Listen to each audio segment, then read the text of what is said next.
नमस्कार, मैं हूं आपके साथ मेनका चौधरी और आज बहुत ही खास मेहमान हमारे साथ मौजूद हैं। उनसे हम बातचीत करेंगे एक बहुत ही महत्वपूर्ण विषय पर। देखिए, भारत उस वक्त भी स्थिर दिखा जब दुनिया में हाहाकार मचा है। बात कोविड की हो या फिर मौजूदा दौर की, जब अमेरिका, इजराइल, ईरान युद्ध में जूझ रहे थे। स्ट्रेट ऑफ हॉर्मुज जहां पर बंद हो गया और उसके बाद तेल आपूर्ति, ऊर्जा आपूर्ति सब कुछ बंद। तब भी भारत में पेट्रोल डीजल हो या एलपीजी गैस सिलेंडर हो, उसके दाम उस तरह से नहीं बढ़े जैसे दुनिया के बाकी देशों में बढ़े। और अब जैसे ही इस महीने की शुरुआत हुई है, देखिए एलपीजी के दाम भी कम होने लगे हैं। तो क्या स्थिति रही, भारत की रणनीति क्या रही इसके पीछे, ये सब कुछ जानना बहुत ज़रूरी है। और क्या अब जो ऊर्जा को लेकर संकट की बात कही जा रही थी, डर की बात कही जा रही थी, वो खत्म हो गई है या अब भी डर की गुंजाइश बाकी है? अगर है तो भारत की तैयारी क्या है? भारत ने विदेशों पर अपनी निर्भरता को लेकर क्या क्या कदम उठाए हैं बीते कुछ सालों में, सब कुछ जान लेते हैं। और भविष्य क्या है ऊर्जा के क्षेत्र में भारत का? क्या हम सिर्फ आयातक देश ही बनकर रह जाएंगे या हम दूसरे देशों को भी निर्यात करेंगे, उनको भेजेंगे? क्या है फ्यूचर भारत का ऊर्जा के क्षेत्र में, ये सब कुछ जानेंगे हम। ये बहुत ही स्पेशल एपिसोड है, आप ज़रूर देखिएगा, अंत तक देखिएगा। हमारे साथ बहुत ही खास मेहमान मौजूद हैं और मैं परिचय करवा देती हूँ। हमारे साथ है वर्तिका शुक्ला जी। बहुत बहुत स्वागत है मैम आपका। मैम के बारे में आपको बता देती हूँ, ये पूर्व प्रबंधक रह चुकी हैं, पूर्व सीएमडी रह चुकी हैं ईआईएल की, इंजीनियर्स इंडिया लिमिटेड की। ये वो ऑर्गेनाइजेशन है जो कि सरकार को सपोर्ट करता है, ऊर्जा मंत्रालय के अधीन है और बहुत अहम जिम्मेदारी देश में और विदेशों में भी निभा रहा है। भारत को किस तरह से मजबूत वैश्विक स्तर पर कर रहा है ईआईएल, ये सब कुछ जानेंगे। एक एक कर बात करते हैं। सबसे पहले आपका बहुत बहुत स्वागत है मैम। थैंक यू, धन्यवाद। और मैं बहुत एक्साइटेड हूँ आपके साथ जुड़ने के, इस एपिसोड में जुड़ने के लिए जी। देखिए मैम, मैं बहुत सिंपल क्वेश्चन करूंगी क्योंकि हमारा जो व्यूअर है, उस जो दर्शक है, उसके मन में बहुत सारे सवाल है। उसे मैं सरल तरीके से आपके सामने रखने की कोशिश करूंगी। पहला सवाल तो यही है कि विश्व में लड़ाई चल रही थी, अमेरिका, इजराइल, ईरान, रूस, यूक्रेन, हर तरफ युद्ध चल रहा है। और इसी बीच एक लड़ाई चल रही थी कि भारत कहाँ से अपनी ऊर्जा ज़रूरतों को पूरा करे। रूस से खरीदे या फिर ईरान से खरीदे, इससे खरीद रहे हैं तो इससे क्यों, उससे खरीद रहे हैं तो उससे क्यों। इन परिस्थितियों के बीच भारत ने अपनी ऊर्जा ज़रूरतों को बहुत ज़्यादा महंगा नहीं होने दिया, कंट्रोल कैसे किया? अब इस स्थिति में जब हम आए तो ऐसा नहीं है कि ये स्थिति के लिए देश और देश का सारा जो उपक्रम है, सारी जो नीतियां हैं, वो एकदम से कुछ जागृत हुई। ये एक बड़ा ही कॉन्शियस पिछले 10-12 सालों में काम हुआ है कि हम अपनी ऊर्जा के जो स्रोत हैं वो सिर्फ एक ही रीजन में नहीं निर्भर करें। आज हम क्रूड तकरीबन 90% के ऊपर आयात करते हैं। एलएनजी भी 50-55% आयात करते हैं और एलपीजी भी 60% के आसपास आयात करते हैं। तो ये कभी भी नहीं था। जैसे क्रूड आप देखें तो हॉर्मुज के थ्रू सिर्फ हमारा 45% क्रूड आता है, बाकी 55% क्रूड और बाकी देशों में आता है। तो जो डाइवर्सिफिकेशन है, जैसे हम बहुत सारे देशों पे एक देश पे हम निर्भर नहीं हो सकते।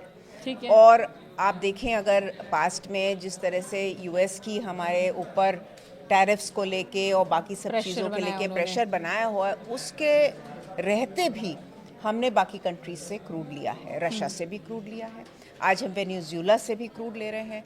तकरीबन 27 कंट्रीज जो पहले क्रूड हमें देती थी, अब हमारी 41 हो गई हैं। तो ये जो एक कॉन्शियस कॉल रहा मिनिस्ट्री, हमारी मिनिस्ट्री का, हमारी कंपनीज का और सरकार का, इस पे कि हम एक पे निर्भरता ना रखें, अपनी निर्भरता को डाइवर्सिफाई करें। देखिए 10 साल पहले तक भारत सिर्फ 27 कंट्रीज से तेल आयात करता था, ऊर्जा आयात करता था। अब हम 40 देशों के साथ डील कर रहे हैं। तो ये बातचीत का जो सिलसिला कब से शुरू हुआ और इसके पीछे का जो दूरदृष्टि कहते हैं वो क्या थी? तो ये दूरदृष्टि शायद इसी को कहते हैं जो हमें आज दिखी कि हम 27 से 41 हो गए। ये एक पलक झपकते नहीं हुआ, बिल्कुल नहीं और हुआ। ये ऐसा भी नहीं है कि बिना सोचे समझे हुआ। तो ये एक लीडरशिप, एक नेशनलिस्ट फीलिंग को लेके डिप्लोमेसी भी हुई, कमर्शियल एक्यूमेन भी हुआ और जो उसकी हमारे परचेजेस हुए वो एक कम दाम में भी हुए, जो इंटरनेशनली तो इससे हमें फायदा कॉम्पिटिटिव भी दाम हुआ। पे फ़ायदा भी हुआ हमें। तो और हमने जहाँ भी हो सका हमने एग्जेम्पशंस लिए, इस तरह से हम रशिया का भी क्रूड इंपोर्ट कर सकते हैं। तो देखिए, ये राष्ट्रपति डोनाल्ड ट्रंप बार बार ये दावे कर रहे थे कि हमने भारत को कहा है रशिया से क्रूड कम खरीदो, और भारत ने कम कर दिया है और धीरे धीरे वो बंद कर देंगे, इस तरह के भी दावे आए। हालांकि हमारे विदेश मंत्रालय की ओर से, सरकार की ओर से बार बार ये दावे किए गए हर मंच से कि हम अपने ज़रूरत के हिसाब से और फ़ायदे के हिसाब से डील कर रहे हैं, किसी थर्ड कंट्री का हम पर कोई प्रेशर नहीं है। लेकिन आपसे सवाल कर रही हूँ, क्या पश्चिमी देशों के प्रेशर की वजह से हम लॉन्ग टर्म कोई नहीं कर रहे हैं डील, शॉर्ट टर्म इस वजह से कर रहे हैं? ऐसा कुछ प्रेशर तो है, इसको ऐसे होता है? देखिए, आप अगर क्रूड को देखें तो आज आप प्राइस देखिए, जो एक बेंचमार्क ब्रेंट का क्रूड प्राइस है वो प्री वॉर लेवल पे पहुंच गया, हाँ, डाउन डाउन हो गया। तो $120 पर बैरल जो पीक में था इस क्राइसिस के दौरान, अब वो 70 के आसपास है। और फ्यूचर्स भी देखें आप, ऑयल फ्यूचर्स, तो वो 70 के आसपास ही ओवर कर रहे हैं। इसका क्या मतलब? इसका मतलब है कि क्रूड है, पूरे देश में क्रूड की अवेलेबिलिटी है। अब उसको कैसे एक वेपन बना दिया जाए, कि क्रूड की अवेलेबिलिटी को एक वेपनाइज कर दिया जाए। और हमारे देश को ऐसा, हम सबसे लार्जेस्ट सबसे बड़ी डेमोक्रेसी है। और एनर्जी कंजम्पशन में हम हैं 1/3 of the global average. But जो ग्रोथ रेट है, आप कोई भी आंकड़े देख लीजिए, आईए देख लीजिए, कोई भी एनालिसिस आप देख लीजिए, जो जीडीपी ग्रोथ देख लीजिए, आईएमएफ देख लीजिए, वर्ल्ड बैंक देख, कोई भी ग्रोथ रेट जो हमें बताता है वो हमेशा हमारी भारत की ग्रोथ रेट को हाईएस्ट बढ़ाता है। ठीक है। तो इन सबको हमारी ज़रूरत है, हमारी ज़रूरत है है एक बाजार के तौर पर। एकदम एकदम। और हम अगर कमर्शियली और डिप्लोमेटिकली एक एक्यूमेन के साथ ये ना दिखाएं कि हम उन पे पूरी तरह निर्भर हैं, हम और भी सोर्सेज हैं जिस पे हम कमर्शियली वायबल टेंडर के ज़रिए हम क्रूड सोर्स कर सकते हैं, तो क्यों नहीं?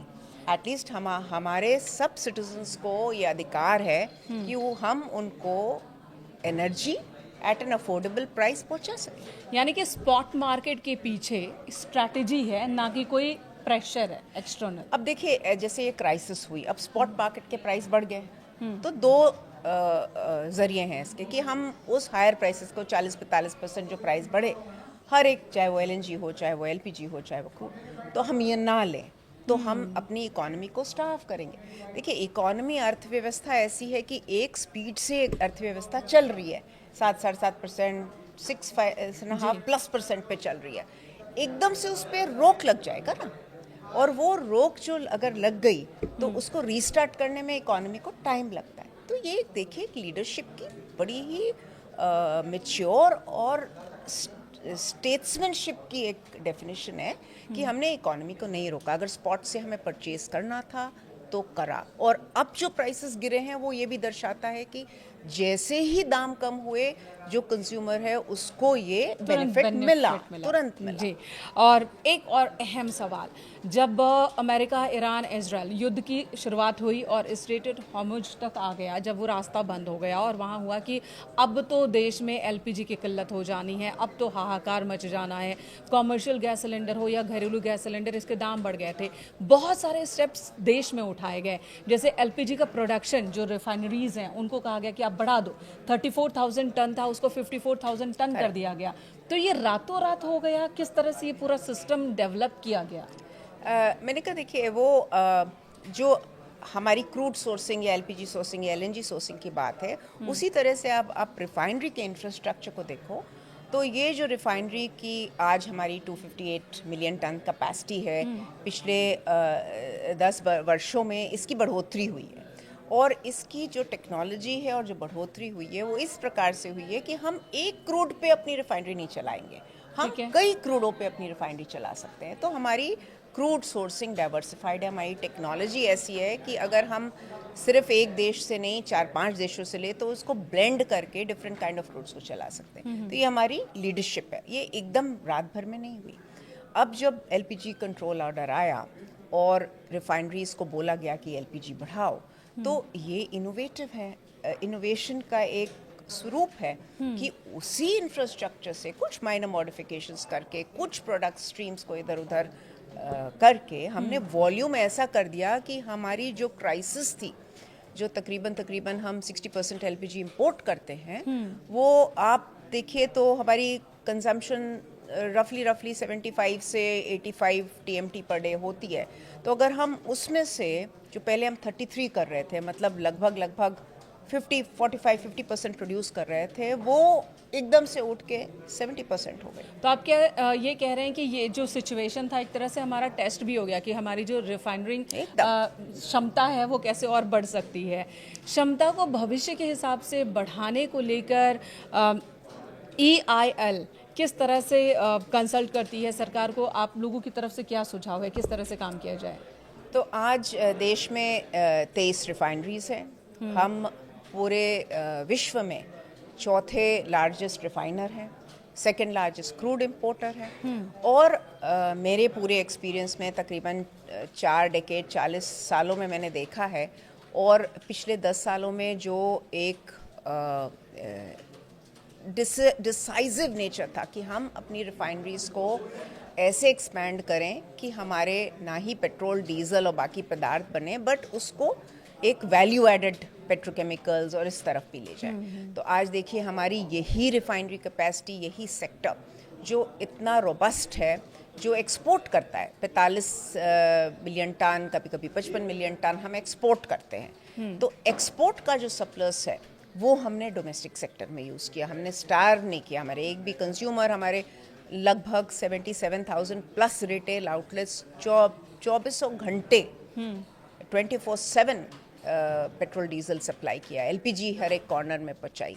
तो आगे आने वर्षों में जैसे EIL ने इस सेक्टर को ग्रो किया है, देश में नई टेक्नोलॉजीज़ लाए हैं, जो डिस्टिलेट यील्ड हम लोग बोलते हैं, पेट्रोल डीजल की जो पदार्थ की उपलब्धि है उसको बढ़ाया है, और विभिन्न प्रकार के क्रूड इसमें प्रोसेस हो पाएँ और उतनी ही क्षमता और उतनी एफिशिएंसी से प्रोसेस हो पाएँ। इसमें EIL का बहुत ही बड़ा हाथ है। और ये प्रोजेक्ट्स बहुत ही कॉम्प्लेक्स होते हैं, इसमें बहुत सारी चीज़ों की ज़रूरत होती है, डिज़ाइन इंजीनियरिंग के साथ साथ इक्विपमेंट, सप्लाईज, इंस्ट्रूमेंटेशन, बहुत सारी चीज़ें, पाइपिंग, मतलब एक बहुत ही कॉम्प्लेक्स होता है। कोई भी आप फोटो निकाल के इंफ्रास्ट्रक्चर, हर एक चीज़ परफेक्ट होनी चाहिए, तब परफेक्ट जाकर होना चाहिए, और सरकार एंड उसका सपोर्ट तो चाहिए, पूरा सपोर्ट चाहिए। सपोर्ट है, पूरा सपोर्ट है, कितना इनफैक्ट सपोर्ट ही नहीं, आई वुड से एनकरेजमेंट है, 110 मोर देन 100% एनकरेजमेंट, बिकॉज ना कि ये अपनी अर्थव्यवस्था को एक फ्यूल देता है, फ्यूल नहीं बट एक ऊर्जा देता है ग्रो करने के लिए, एम्प्लॉयमेंट क्रिएट करता है, मैन्युफैक्चरिंग सेक्टर को ग्रो करता है, हम खुद आत्मनिर्भर होते हैं, टेक्नोलॉजी को अडॉप्ट करके उसको इंजीनियर करके इम्प्लीमेंट करें। ये तो एक हमारे देश की बहुत ही बड़ी स्ट्रेंथ है, उपलब्धि है ये, बहुत बड़ी। मैम जब भी कुछ वॉर लाइक सिचुएशन होती है तब एक शब्द का इस्तेमाल बहुत होता है, रणनीतिक पेट्रोलियम भंडार, SPR। तो भारत की अगर हम बात करें तो अभी इस भंडार में कितनी ऊर्जा है? अगर कोई सिचुएशन फिर ऐसी बन जाती है तो कितने दिनों तक, अगर आज मान लीजिए सप्लाई बंद हो जाए, चेन बंद हो जाए, ऐसा हो नहीं लेकिन मान लीजिए अगर ऐसा होता है, तो हमारे पास जो भंडारण क्षमता है वो क्या है, कितने दिनों की? देखिए, मैं इसको ऐसे आपको जवाब देती हूँ, आपने खुद ही एक्सपीरियंस किया 3-3.5 महीने में क्या हुआ। हाँ। आपको कोई इम्पैक्ट हुआ? कोई आम आदमी को इम्पैक्ट हुआ? नहीं। अब मैं नंबर पे आती हूँ, तो इसका अर्थ ये है कि ग्राउंड लेवल पे रियलिटी ये है कि हमारे पास एडिक्वेट स्ट्रेटेजिक रिजर्व्स हैं, चाहे वो क्रूड के हों, चाहे वो एलपीजी के हों, बट आगे आने वाले वक्त में हमारे पास जैसे 3 अंडरग्राउंड स्टोरेजेस हैं, करीब 5.33 मिलियन टन्स के स्ट्रेटेजिक क्रूड रिजर्व्स हैं, वो भी EIL ने बनाए हुए हैं। एक हमने सऊदी अरब से भी कोई डील भी की, डील एडनॉक से भी हमने डील करी। अब ये डील्स एक डिप्लोमेटिक चैनल से भाई कई वर्षों से हो रही हैं, जो अब उभर के आ रही हैं। देखिए, उनके लिए भी हर एक, जैसे वो ओपेक से हटे तो एक उनका स्ट्रैटेजिक डिसीजन था, जो उन्होंने देखा माहौल उससे। इसी तरह से इंडिया ने भी ओवर द इयर्स जैसे जैसे ज़रूरत हुई है, ये डिप्लोमेटिक चैनल्स को कन्वर्ट किया है अपनी अपॉर्चुनिटी के लिए। तो आगे आने वाले दिनों में हमें ज़रूर अपने आप को और सशक्त करने के लिए तीनों, क्रूड हो, एलपीजी हो, LNG हो, इसके भंडार और थोड़े बढ़ाने चाहिए, और बढ़ाएंगे हम। पर आज की डेट में अगर आप जोड़िए तो तकरीबन 28 से 30 दिन का हमारे पास हमेशा इन्वेंट्री रहती है। और वो पाइपलाइन में होती है, टैंक्स में होती है और रिफाइनरी के अंदर स्टोरेजेस में होती है, कई जगह मिला जुला के होती है। तो जब तक पीछे से अगर सप्लाई थोड़ी भी कहीं बाधित होती है या कुछ भी अगर हर्डल आती है, कोई स्पीड ब्रेकर आता है, तो ये बहुत बड़ी शॉक अब्जॉर्बर है और ठीक ये है। आपको सबको नज़र ही आया, इसमें कोई डाउट करने की जी आशंका करने की कोई बात ही नहीं। जी मैम, इन दिनों वैकल्पिक ऊर्जा स्रोतों पर बहुत काम हो रहा है, पर्यावरण को भी बचाना है और ऐसे में भारत ने साल 2070 तक नेट ज़ीरो उत्सर्जन का लक्ष्य रखा है। ये कैसे पॉसिबल है, वो भी जब जीवाश्म ईंधन की बात होती है, हम अभी निर्भर है बहुत ज़्यादा, फिर ये पॉसिबल कैसे? मेरे हिसाब से ये देश को एक अलग ही दर्जा देता है रिन्यूएबल्स या जो हम कोई भी सेक्टर देखें। मैं पहले पेट्रोलियम पे फोकस करती हूँ। आज हमारे देश में 20% एथनॉल ब्लेंडेड है गैसोलीन में, जो 2014 में करीब 2-2.5% भी बड़ी मुश्किल से था और हम उसे आयात करते थे, बहुत कम खुद बनाते। आज हमारी ये स्थिति है कि हमारी जो एथनॉल की प्रोडक्शन है वो करीब 70%, 1700 करोड़ लीटर हम प्रोड्यूस कर सकते हैं और इसीलिए हम गैसोलीन को E20 से E85, E100 पे ले जाना चाहते हैं, जिससे कि डिकार्बनाइज होगा, कार्बन एमिशन कम होंगे और ग्रीनिंग होगी उसकी। इसी तरह से sustainable aviation fuel, jet fuel, जो कि कार्बन टैक्स लगाएगा। आप देखिए यूरोप को, अब कोई भी एयरक्राफ्ट वहाँ से जाएगी ऊपर से तो वो एक कार्बन टैक्स लगाएगा, तो ये हमें उस सेक्टर में भी फ़ायदा करेगा। तो बायोफ्यूल्स एक बहुत बड़ी एक सेक्टर है जिसको पॉलिसी के द्वारा, प्रधानमंत्री जीवन योजना के द्वारा, सतत स्कीम के द्वारा सपोर्ट मिला है। इसी तरह से सेम वे CBG है जो कि सतत has supported natural gas blending में मैंडेट्स हैं कि आप उसमें बायोगैस भी ब्लेंड करें।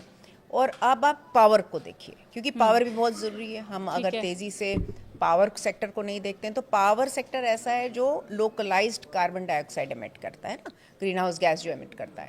उसमें आप देखो तो आपने देखा मई के महीने में तकरीबन हमारी 2070 गीगावाट से प्लस पीक कंजम्पशन थी और ग्रिड में करीब 34% रिन्यूएबल पावर थी। ठीक है, वो एक कोई मामूली बात नहीं है कि हम इसको यहाँ तक ले आ पाए। तो जो सस्टेनेबल फ्यूल्स हैं या ग्रीन एनर्जी की स्पेस है, उसकी जो स्पीड ऑफ पेनिट्रेशन है वो इकोनॉमी की ग्रोथ से कहीं ज़्यादा है। काम बहुत अच्छा हो रहा है, लेकिन चुनौतियां भी होंगी। उन चुनौतियों के बारे में भी ज़रा बताएं, चाहे बायोफ्यूल की बात हो या इथेनॉल ब्लेंडिंग की बात हो। रिफाइनरीज़ के सामने इस वक्त कौन सी चुनौतियां हैं? देखिए, ऐसा है कि ये जो भी इंटरवेंशंस होते हैं या जो भी इसमें एक ही सेक्टर का के लिए ये ज़रूरी नहीं है कि वही सेक्टर जाके पूरा काम, इसमें सबका समन्वय होना बहुत ज़रूरी है। तो जैसे एथेनॉल हम ब्लेंड करना चाहते हैं या हम डीजल में ग्रीन प्रोडक्ट्स ब्लेंड करना चाहते हैं, तो इसमें जो ऑटोमोटिव सेक्टर है, इंजन टेक्नोलॉजी है, इसका भी साथ साथ तालमेल होना बहुत ज़रूरी है। तो आज की डेट में जो रिफाइनरी सेक्टर है उसके पास उनको ज़रूरी है और ये हो भी रहा है। आगे आने वाले समय में आप देखेंगे प्रोजेक्ट्स के जो अनाउंसमेंट होते हैं कि हम अपनी कैपेसिटी बढ़ाएंगे। अभी हम 258 से वैसे 300 मिलियन टन जा ही रहे हैं, ब्राउनफील्ड एक्सपेंशंस वगैरह हो रहे हैं। तो इसमें हम इसको और कॉम्प्लेक्स करने की ज़रूरत है, एनर्जी एफिशिएंट करने की ज़रूरत है, जहाँ पे हम एनर्जी कंजम्पशन कम करें, ग्रीन हाउस गैसेस कम एमिट करें और कैपेसिटी बढ़ा के और ऐसे प्रोडक्ट्स लाएं, ऐसे पदार्थ लाएं जो कि इंडिया को और सेक्टर्स में सपोर्ट करें। जैसे कि पेट्रोकेमिकल्स हैं, वो हमको इंफ्रास्ट्रक्चर में चाहिए, हेल्थ में चाहिए, सैनिटेशन में चाहिए। तो ये बड़ा ही एक विस्तृत सेक्टर है। इसके साथ जो मैन्युफैक्चरिंग सेक्टर है, जो सप्लाई करेगा सब मटेरियल, इक्विपमेंट्स, उसकी भी ग्रोथ उतनी ही स्पीड से, उतनी ही गति से बढ़ेगी जैसे सेक्टर बढ़ेगा। ये आपस में जुड़े हुए हैं, एकदम जुड़े हुए हैं। पूरी इकोनॉमी, आप देखिए पूरी इकोनॉमी बैठ के देखें तो आज की डेट में एनर्जी का कोई सब एनर्जी ज़रूरत है, बिल्कुल। सब तरह की वो एनर्जी कहते हैं ना ऊर्जा खत्म नहीं होती है, एक से दूसरे रूप में चेंज हो जाती हाँ, है। इलेक्ट्रॉन यहाँ और भी कुछ ऐसा मॉलिक्यूल ही है। तो वही रहते हैं, वही रहते हैं। और वही चाहिए। मैम एक और बात बार बार कही जाती है कि हमें डॉलर पर अपनी निर्भरता कम करनी है और इसके लिए जो स्थानीय मुद्रा है उसमें व्यापार करने पर जोर दिया जा रहा है। इसे आप कितना व्यवहारिक मान रही हैं, एक सवाल। और दूसरा ये कि डॉलर की पर निर्भरता कम करना और डॉलर कमाना, उसके लिए भारत कितना तैयार है? देखिए, आज आप देखिए जो भारत ने आईफोन का जो एक सेक्टर था, प्रोडक्शन देश हो गया, जो हम काम कर रहे हैं बाकी स्पेसेस में अपनी मैन्युफैक्चरिंग बढ़ा रहे हैं, तो इससे जो हम निर्यात करेंगे और जो भी रुपये का इक्विवेलेंट हमें अर्निंग होगी उसमें तो इजाफा होगा ही होगा, तो trade balance definitely will be better. So अगर आप सर्विसेज सेक्टर देखें या मैन्युफैक्चरिंग सेक्टर देखें, दोनों सेक्टर्स को ज़रूरी है कि अपने टेक्नोलॉजी ट्रांसफ़र करें, जैसे कि बहुत सेक्टर्स ने करी है, यहाँ पे इंडस्ट्री सेटअप करें और अपनी सर्विसेज और मैन्युफैक्चरिंग को एक्सपोर्ट करें। आप ऑयल एंड गैस सेक्टर को देखिए तो आज की डेट में अगर हम रिफाइनरी लगाने जाएं तो तकरीबन 95% जो सप्लाईज हैं वो देश से आती हैं, दूसरे देशों से हमारे देश में अपने आप बनती हैं।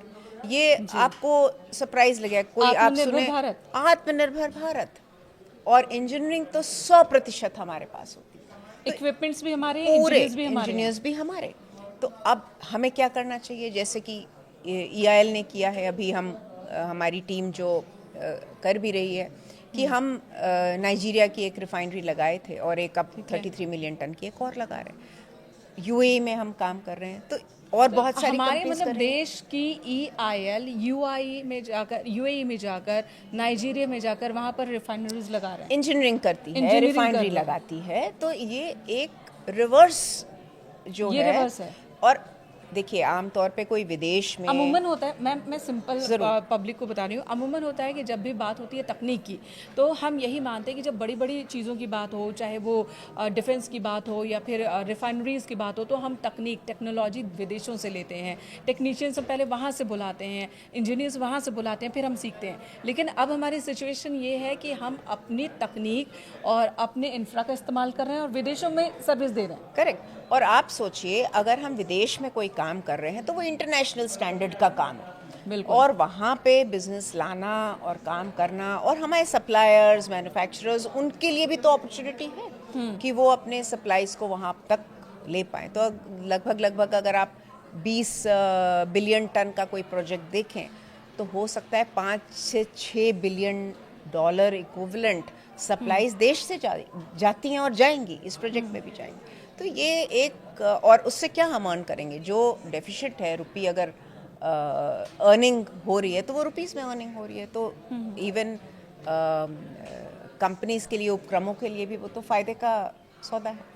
आजकल एक वीडियो बहुत वायरल हो रहा है इथेनॉल ईंधन के तौर पर गाड़ियों में इस्तेमाल करने को लेकर, अभी चल रहा है, ये कह सकते हैं कि अभी जांच चल रही है इसकी कि प्रैक्टिकल है या नहीं है। बहुत सारे वीडियोस वायरल हो रहे हैं कि इथेनॉल भरवाया, अब देखिए गाड़ी में तो चींटियाँ ही लग गई है। तो इसका वैज्ञानिक कुछ आप बता पाएँ दर्शकों को कि इज़ इट पॉसिबल? नहीं, ऐसा नहीं हो सकता है कि उसमें कोई चींटी लग जाए, उसमें ज़रूर कुछ और लगा होगा, थोड़ा बहुत मैंने भी देखा था। बट एथेनॉल का जो कंपाउंड है और जो पेट्रोल के साथ वो ब्लेंड होता है, उसमें ये पॉसिबल ही नहीं है कि कोई चींटी लग जाए। और ये टेस्ट भी हुए हैं इंजन्स, जो इंजन्स अभी नए आ रहे हैं वो तो कम्प्लीटली कंप्लायंट हैं। अब वेयर एंड टेयर इंजन्स में भी होती है, जो पुरानी गाड़ियां हैं उसकी एफिशिएंसी वैसे ही हो सकती है। तो वजह जब तक हम ढूंढ नहीं पाएँ और हर एक केस को पूरी तरह समझ नहीं पाए, उसका कंक्लूजन लेना आई थिंक ठीक उचित नहीं ये है। प्रैक्टिस जो है ये अभी किस स्तर पर है? क्या अभी हम ये जांच के स्तर पर ही है कि ये सक्सेसफुल है या नहीं है, या हम कंफर्म हो चुके हैं कि हमें फ्यूचर में इसी रास्ते पर बढ़ना है?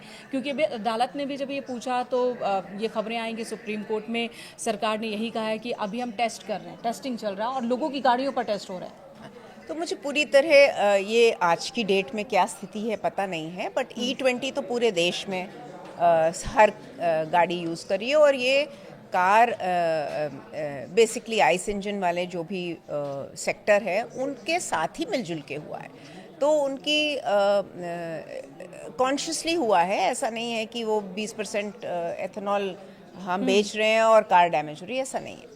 तो अभी उसकी बढ़ोतरी कहाँ तक हो 25% जाए बिना इम्पैक्ट के, ये स्टडीज़ चल रही हैं। जहाँ तक मुझे पता है E85 की भी स्टडीज़ चल रही हैं, और ऐसा नहीं है कि बाकी देशों में ऐसी व्हीकल्स नहीं हैं। US में भी देखिए कॉर्न बेस्ड एथेनॉल के व्हीकल्स हैं, ब्राज़ील में हैं। तो व्हीकल्स हैं, टेक्नोलॉजी है, उसका पेनिट्रेशन कैसे हो ये ज़रूरी है। ज़रूरी इसलिए है कि हमें आवश्यकता है हम अपने आयात की जो निर्भरता है उस पे हम जो निर्भर हैं उसको कम करें, और अपने आप प्रोडक्शन बढ़ाएं और ग्रीन करें अपने फ्यूल्स को, ये बहुत ज़रूरी है। जी, LNG भविष्य में उसका इस्तेमाल ज़्यादा होगा, प्राकृतिक गैस आधारित अर्थव्यवस्था होगी, इसे लेकर हम अभी कितना आगे बढ़ पाए हैं, कितना काम बाकी है? तो आप देखें LNG देखें, क्योंकि हम करीब 50% के आसपास आयात करते हैं LNG का। आज हमारे LNG टर्मिनल्स पहले 10 साल पहले करीब 4 होते थे, अभी 8 टर्मिनल्स हैं। और आप अगर GS देखें जो CNG की सप्लाईज़ हैं, तो तकरीबन उसका इजाफा 50 से लगभग 300 प्लस हुआ है। तो ये साली हमारे आंकड़े हैं जो ये बताते हैं कि नेचुरल गैस, चाहे वो RLNG हो, रीगैसिफाइड हो, या अपने खुद देश में प्रोड्यूस नेचुरल गैस हो, इसकी पेनिट्रेशन जो है सब मतलब हर एक कोने में हम चाहते हैं। और ये क्यों ज़रूरी है? वो इसलिए ज़रूरी है कि गैस को नॉर्मली एक ब्रिज फ्यूल की तरह एक उसका इस्तेमाल हो सकता है, कि एकदम से हम ग्रीन एनर्जी पे नहीं जा सकते हैं, पर हमें एनर्जी चाहिए, ग्रोथ के लिए चाहिए और सस्टेनेबिलिटी के लिए चाहिए।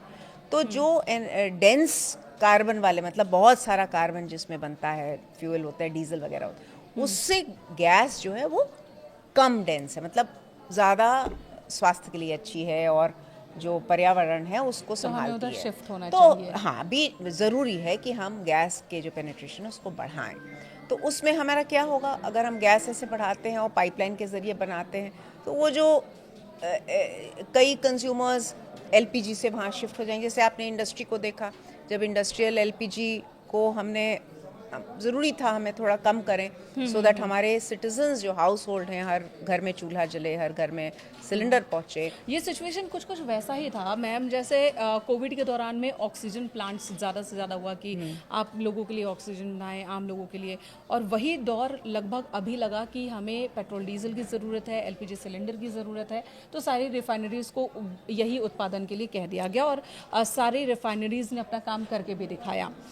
अगला सवाल है कि अगले एक दशक में भारत की ऊर्जा ज़रूरतों को पूरी तरह से सुरक्षित करने के लिए गेम चेंजर कदम की अगर हम बात करें तो वो कौन है आपके हिसाब से? तो पहले मैं आपके पुराने जो आपने पहले कहा उस पर 2 शब्द बोलना चाहूँगी कि जो रेजिलियंस, जो हमारे देश की क्षमता है, वो क्राइसिस के टाइम में और ही बढ़िया हो जाती है। आप कोविड देखिए, हमने ना ही अपने सिटीजन्स को वैक्सीन दी, बट हमने अपने बहुत सारे देशों को भी सप्लाई करी, बिल्कुल, है ना, कितने कम समय में। और हम भारत का जो इम्पैक्ट था कोविड का, वो मिनिमल था इन कंपैरिजन टू बहुत सारे विकसित देशों में। जो परिणाम हुआ वो आप सबको पता है। Same thing West Asia crisis में, हॉर्मुज़ बंद हो गया, तो और हमने चैनल, हमारी सोर्सिंग करी और अपनी इनोवेशन किया और बढ़ाया। तो ये एक जो बाउंस बैक करने की, इकोनॉमी की, लोगों की, इंडस्ट्री की, हर एक की है, ये एक बहुत ही उत्तम, स्ट्रॉन्ग है, स्ट्रॉन्ग है, बहुत स्ट्रॉन्ग। और मौजूदा सरकार, प्रधानमंत्री नरेंद्र मोदी जब भी कोई आह्वान करते हैं तो पूरा देश उनके आह्वान को मानने को तैयार हो जाता है। इसका असर होता है? ज़रूर होता है, ऑफ कोर्स। ये तो देखिए, लीडर जब, और ऑनरेबल प्राइम मिनिस्टर जब कुछ कहते हैं तो उसको लोग सुनते हैं और समझते हैं और अपनाते हैं। लीडरशिप मायने करती है, खासकर जब भारत को ग्रेट बनाना हो, किसी भी कंट्री को ग्रेट बनाना हो, तो लीडरशिप मैटर करती है कि सोच क्या है, विचार क्या है, विजन क्या है और हम करना क्या चाहते हैं। तो मेक इन इंडिया, आत्मनिर्भर भारत इंडिया, ये सारे जो स्लोगन्स है इस सेक्टर में बहुत वो काम कर रहे हैं। ये बहुत ज़रूरी है। स्लोगन की ज़रूरत इसलिए कि एक आम आदमी और एक इंडस्ट्री या किस भी स्टेप पे आप जाएं उससे वो लिंक हो जाता है। तो बहुत आसान है पूरी जो आपकी स्ट्रैटेजी है उसको उस स्लोगन से अलाइन करना।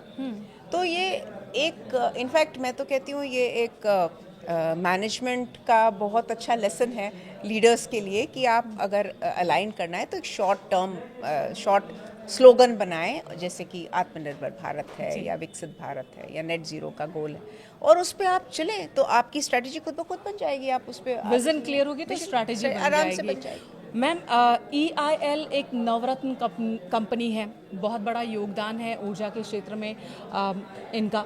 ये बताइए, आप पहली महिला CMD रही, आपका एक्सपीरियंस कैसा रहा और कितनी बड़ी जिम्मेदारी है EIL पर? मैं जब इंजीनियरिंग में भी पढ़ती थी, मैं IIT कानपुर में जी, तो हम लोग करीब 6 लड़कियां थे और बैच ऑफ अबाउट 275-280। तो उस समय से लेके अब तक तो लड़कियों की क्षमता जो परसेंटेज है वो बहुत बढ़ गई है। 20% प्लस गर्ल्स हैं और मुझे बहुत खुशी होती है इस बात को देख के। ये जर्नी जो थी एक बहुत ही सेटिस्फाइंग, बहुत फुलफिलिंग थी और किसी भी मोड़ पे मुझे ऐसा नहीं लगा कि अगर आप एक अपना पक्ष रखें जो कि लॉजिकल हो, टेक्निकली करेक्ट हो और हमारी सर्विसेज इंडस्ट्री है तो कस्टमर सेंट्रिक हो और इनोवेटिव हो और एक प्रोग्रेसिव अप्रोच दे, तो ऐसा नहीं होता था कभी भी कि जो सलाह दें या जो दिशा पे हम ले जाना चाहें इस पे कोई किसी को डाउट हो। और मेरी टीम्स ने और सब ने बहुत मिलजुल के इस पे योगदान दिया है इंटरनली मॉडर्नाइज करने को कंपनी को और एक्सटर्नली एक बहुत ही रिस्पॉन्सिबल स्टेक होल्डर होना कि हम आपके पार्टनर हैं और हम आपके प्रोजेक्ट्स में बराबर की भागीदारी निभाएंगे। यानी कि एक महिला होने की वजह से आपको कुछ अलग महसूस नहीं हुआ या हुआ था कि एक महिला CMD की बातों को दूसरे अधिकारी, दूसरे कर्मचारी उतनी ही गंभीरता से लेते हैं या नहीं जितने कि एक पुरुष CMD के? नहीं, ऐसा मुझे कोई भी कभी अनुभव नहीं हुआ और इस बात को मैं कभी भी आगे रख के काम नहीं करती थी और मेरे सारे कोलीग्स कई वर्षों से कंधे से कंधा मिला के काम करे हैं हम सब साथ। ये मेरे ख्याल से ज़रूरी नहीं है क्योंकि आज की डेट में अगर हम देखें या हमेशा से देखें तो जो एक टैलेंट है और जो एक लीडरशिप है, स्टेट्समैनशिप है, उसकी कोई परिभाषा नहीं होती। जेंडर की परिभाषा तो नहीं होती है, जेंडर बायस नहीं है, जेंडर बायस नहीं है। जो आपकी क्षमता है, आपका टैलेंट है, वो छुप नहीं सकता, उसको आप कोई भी लाख चाहे उभरेगा ही। आखिरी सवाल, अगर ऊर्जा ज़रूरतों की बात करें, ऊर्जा के क्षेत्र में भारत की स्थिति की बात करें, क्या भारत सही ट्रैक पर है? सुरक्षित सोच, एक लीडरशिप है? इनफैक्ट मैं तो कहूँगी 200% सही राह पर है और ये वेस्ट एशिया क्राइसिस ने मेरे हिसाब से, मेरे समझ से हमारी देश को और एक तो परखा है और हम उस पर खरे उतरे हैं और जो इस तरह की अगर परिस्थिति आए कभी फ्यूचर में तो उसकी जो प्रिपेयर्डनेस है तो उसकी जो स्पीड है, जो गति है, वो डबल एक्सेलरेशन से अब है क्योंकि हमने तो डिप्लोमेटिक चैनल्स को टेस्ट किया और आज हम कई विभिन्न देशों से, चाहे वो अमेरिका हो, चाहे वो रशिया हो, चाहे वो मिडल ईस्ट में हो, सऊदी हो या और देश, सबसे ऊर्जा ले रहे हैं। बिल्कुल, हम तो सबसे हम सबसे डील कर रहे हैं, सबसे व्यापार कर रहे हैं और सारे देश हमसे व्यापार करने को तैयार है। जी मैम, बहुत बहुत धन्यवाद आपका सभी विषयों पर विस्तार से बात करने के लिए। तो भारत के लोगों को डरने की कतई ज़रूरत नहीं है। ऊर्जा के क्षेत्र में हम जितने मजबूत 10 साल पहले थे उससे कहीं ज़्यादा मजबूत अब हैं। अलग अलग देशों के साथ हमारा व्यापारिक संबंध है ऊर्जा के क्षेत्र में, और अब हम सिर्फ डॉलर बचाने पर नहीं बल्कि डॉलर कमाने पर भी फोकस कर रहे हैं, यानी कि दूसरे देशों में हमारे तकनीक, हमारे इंजीनियर्स जा रहे हैं, और इस तरह से वैश्विक स्तर पर भी ऊर्जा के क्षेत्र में भारत की स्थिति पहले के मुकाबले कहीं ज़्यादा मजबूत हुई है और भविष्य भी उज्जवल ही है। तो डरने की ज़रूरत नहीं है भारतीयों को। धन्यवाद मैम। थैंक यू मेनका, धन्यवाद।